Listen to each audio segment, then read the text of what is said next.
Bismillahirrahmanirrahim. Assalamu alaikum dear students.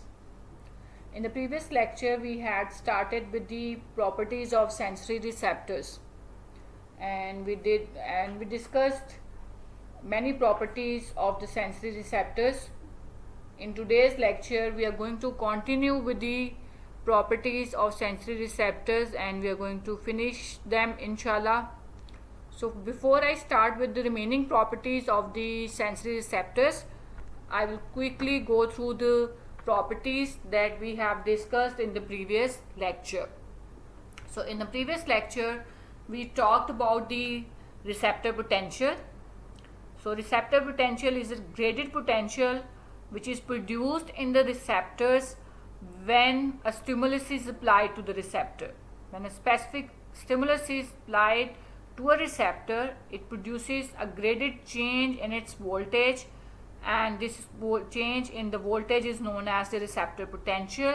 And most of the situation, this receptor potential is caused by the change in the ionic permeability of the receptor membrane, which leads to influx of sodium, or the other mechanism can be the activation of G proteins. So two mechanisms we discussed about the receptor potential. One is the influx of sodium and the other one being the activation of G proteins. And the significance of receptor potential we also discussed, that the significance is that it brings the membrane voltage closer to the threshold for excitation, and if the threshold for excitation is reached, it will cause the production of a nerve impulse or the action potential in the nerve fiber. The second property that we talked about the receptors is the specificity and the adequate stimulus. And by specificity we mean that there are specific receptors which are activated by specific stimuli. So for example, we have studied in detail different types of receptors in the previous lectures, and we have seen that each receptor is responsible to detect a specific kind of stimulus. So this specificity is present in the receptors. Like in the previous lecture we did the example of photoreceptors, that the photoreceptors are stimulated by light. So adequate stimulus is the stimulus which will stimulate a specific receptor. So maximum sensitivity is to the adequate stimulus.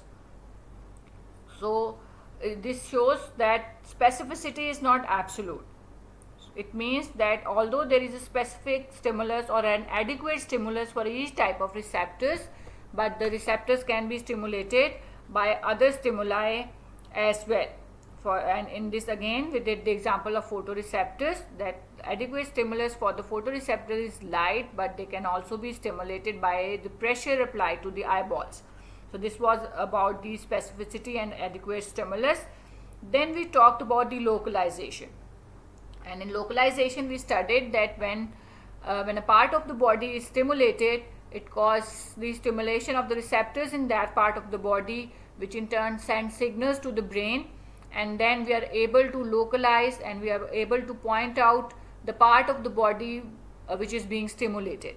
So this ability to point out the area, to find out the area which is being stimulated, this is called as localization.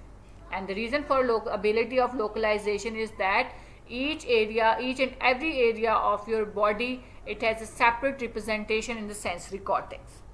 Then we talked about the effect of the strength of stimulus on the receptor potential, and we studied that increasing the strength of the stimulus causes an increase in the magnitude of the receptor potential, and it also increases the number of receptors which are being stimulated by the stimulus, and it also increases the firing rate. It also increases the frequency of action potential produced by the nerve fibers. And brain determines the intensity of stimulation, or brain determines the strength of the stimulus by the firing rate, or that is the frequency of the action potentials. And in this way the brain is being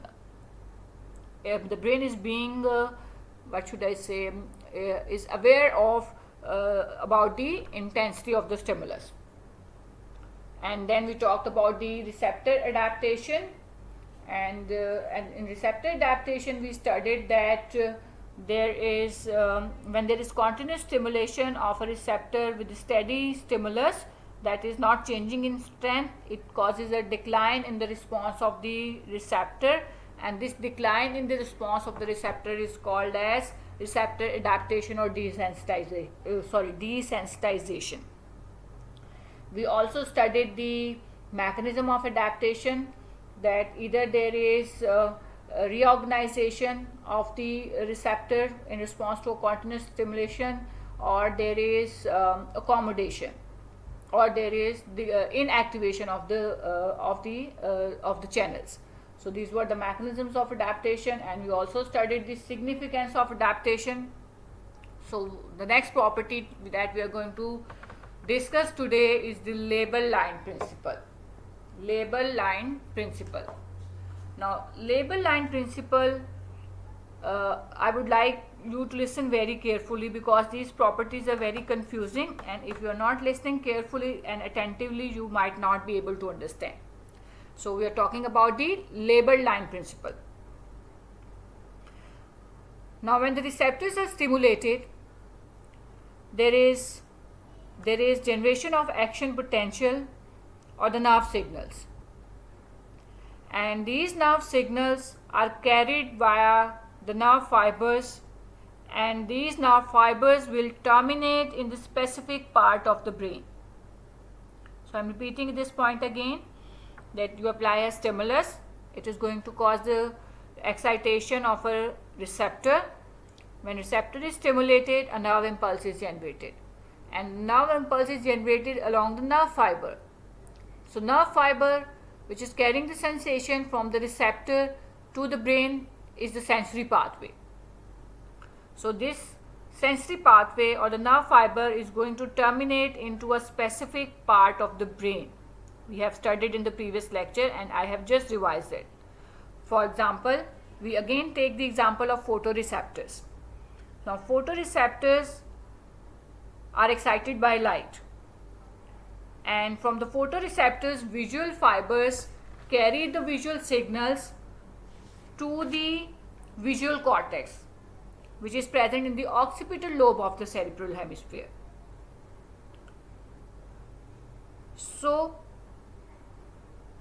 the sensory pathway, when it is stimulated at any point between the receptor and the central end of the nerve fibers, when it is stimulated at any point along its pathway, the sensation perceived, that the sensation that the brain is going to interpret is the same for which the nerve pathway is stimulated. That is the same sensation which is going to arise by the stimulation of receptor. So it, no matter where you stimulate the sensory pathway starting from the receptor to the brain, same sensation is produced. So not only the receptors are specific for different kinds of sensations, the pathways are also specific for the sensations. So this specificity of the pathways to carry a specific sensation is called as label line principle, or the other name for the label line principle is Muller's doctrine of specific nerve energies. Muller's doctrine of specific nerve energy. For each type of sensation, there is a specific pathway. So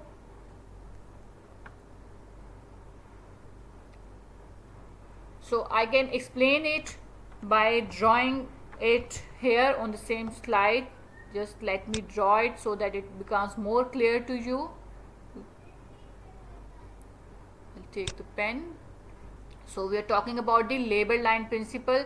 You should not confuse it with the specificity of the receptor and with the other property that we are going to study subsequently. So I am going to draw a receptor. This is, let's say, a receptor. Then this is a nerve fiber. I will just draw one nerve fiber, but in fact this is not the one nerve fiber. There are many nerve fibers. So this is going to a particular part of the brain. Let me draw the brain here. So let's say this is the sensory cortex. So it is going to terminate into a specific part of the brain. So there is a specific receptor which is activated by a specific kind of the stimulus or for the receptor. So stimulus is also specific.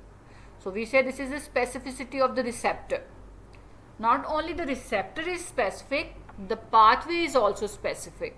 So this is the pathway which is arising from the receptor, and it is going to terminate into the specific part of the brain. So this is a specific pathway. So it does not matter that where do you stimulate this pathway. If you stimulate the receptor, let's say it's a receptor for the pain. So it's a pain receptor. So if you stimulate here at the receptor, pain sensation will be produced. And even if you stimulate it, the nerve fiber here electrically, again the sensation produced will be the pain sensation. And even if you stimulate it at this point, again the sensation produced would be the same, that is the pain sensation. And even if you stimulate its central termination in the brain, in the sensory cortex, again the same sensation will be produced. So this is the specificity of the pathway, which is known as labeled line principle. So it does not matter where do you stimulate the pathway. Wherever you stimulate the pathway, the same sensation will be produced. So this specificity of the pathway is called as labeled line principle. And the other name for the labeled line principle is the Muller's doctrine of specific nerve energy.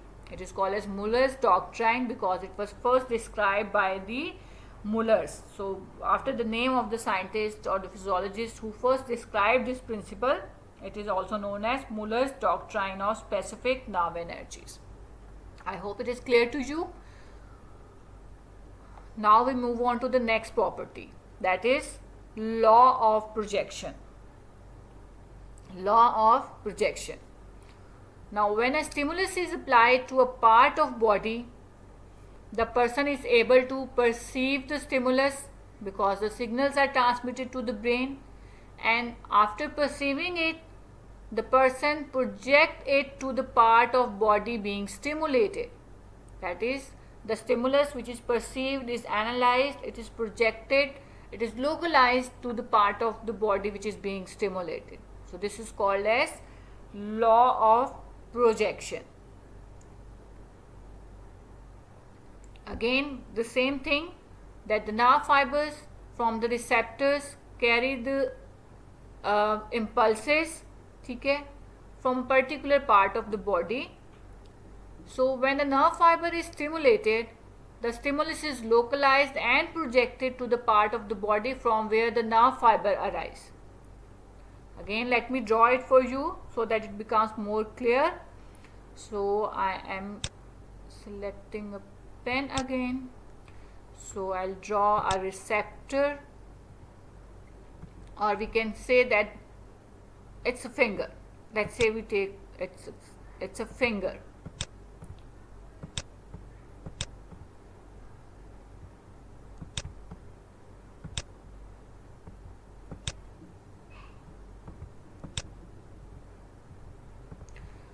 So here obviously in the skin we have the receptors, different receptors. We have tactile receptors, we have pain receptors, and we have the temperature receptors.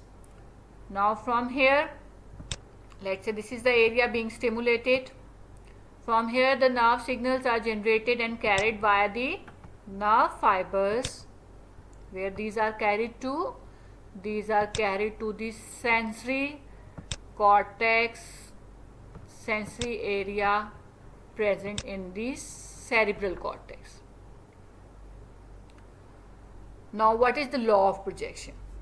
When these nerve signals are transmitted to the brain, to the sensory cortex, these are being perceived and analyzed, and these are projected to the part of the body which is being stimulated. This is called as law of projection. इसमें interesting बात क्या है, that is very important to understand, कि अगर तो आपने if you stimulate applied the stimulus here, it's good, it's fine, ऐसे ही लगता है जैसे हमने लोकलाइजेशन के बारे में पढ़ा था।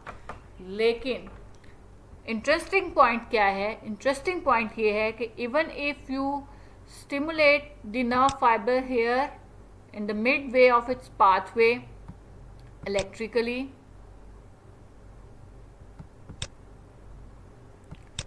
so again the nerve signal will be generated, it will be carried to the sensory cortex and it will be localized, it will be projected from where the nerve fiber is arising. So although कि आपने इसको midway में stimulate किया, लेकिन यहाँ पे sensation feel नहीं होगी। सेंसेशन कहाँ फील होगी? जहाँ से ये नर्व फाइबर अराइज किया था, from the finger tip. So this is it, this is the interesting aspect of law of projection, that it doesn't matter where do you stimulate the pathway, wherever you stimulate the pathway, the sensation which is being felt, sensation which is being perceived by the brain, it will be projected to the part, to the area from where that nerve fiber is arising. So this is that what I have described in this slide.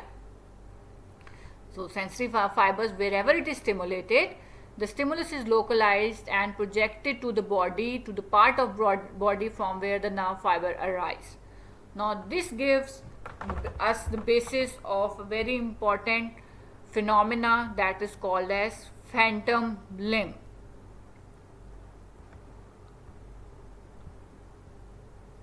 I think all of you must have seen the cartoon Danny Phantom, and you must be knowing the meaning of phantom. So phantom is a ghost. So phantom limb is a condition, it's a term used in the people who experience pain in the leg which has been amputated. So what is it? Persons having amputation of leg at knee level sometimes complain of pain in the leg which was amputated. Actually the leg has been amputated, it is not present there, but person complain of the pain in the leg which is not present, which is amputated. So that's why this condition is called as phantom limb.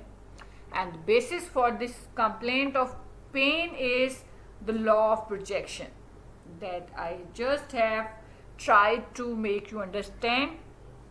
So basis for the phantom limb is law of projection.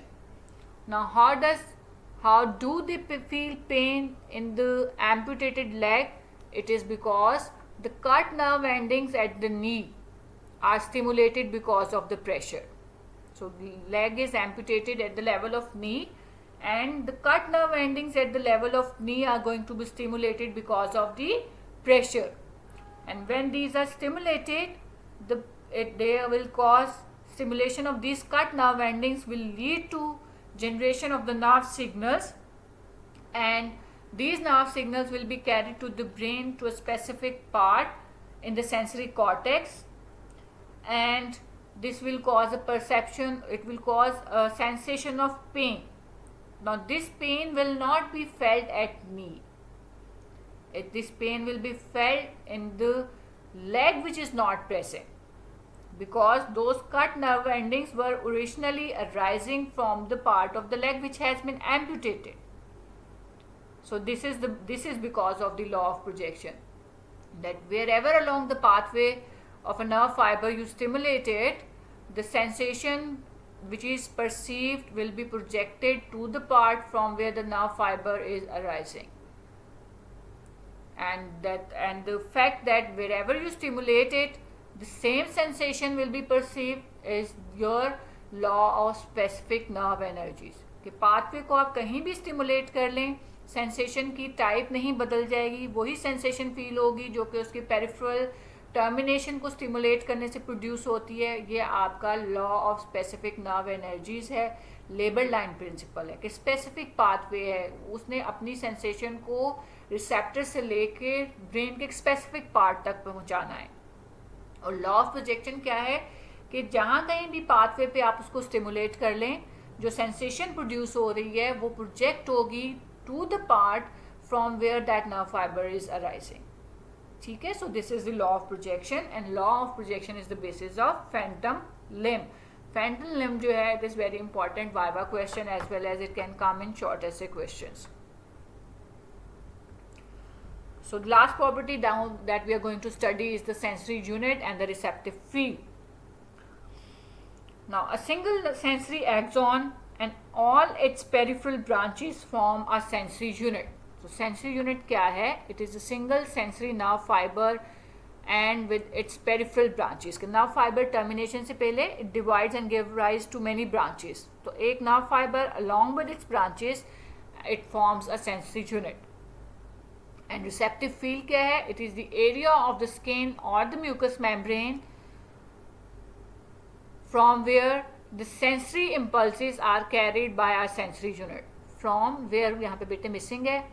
So again I am repeating that sensory unit is a single nerve fiber with along with its all peripheral branches. They form a sensory unit, and the area of the skin which is supplied by the sensory unit, आप कह सकते हैं या you can say कि the area of the skin और the mucous membrane from where the sensory impulses are carried by one sensory unit is called the receptive field. So here we can see this in this diagram. So we have in this diagram, this is the nerve fiber and these are its peripheral branches. So a nerve fiber along with its peripheral branches form one sensory unit. You can see this in this diagram as well. So one nerve fiber with its peripheral axon branches, ठीक है, so this form a sensory unit and each branch is going to innervate a receptor. ठीक है, तो जब receptor को innovate कर रहा है तो ये रिसेप्टर्स कहाँ प्रेजेंट हैं? आपकी स्किन में. तो जितने एरिया ऑफ स्किन को ये कवर कर रहा है that is the receptive field. ठीक हो गया. सो रिसेप्टिव फील्ड क्या है? It's the area of the skin from और the mucous membrane from where the sensory impulses are carried by one sensory unit. So this was about the sensory unit and the receptive field. It is very easy, simple. So that's all for today. I hope you understand the lecture, and I'm very I'm saying it very with great emphasis that if you have any difficulty in understanding these properties, you can ask me questions, because I know these are confusing. You can mix them up, but you should be very clear in your mind, and until and unless you are clear, you should not hesitate to ask a question. Thank you for the listening.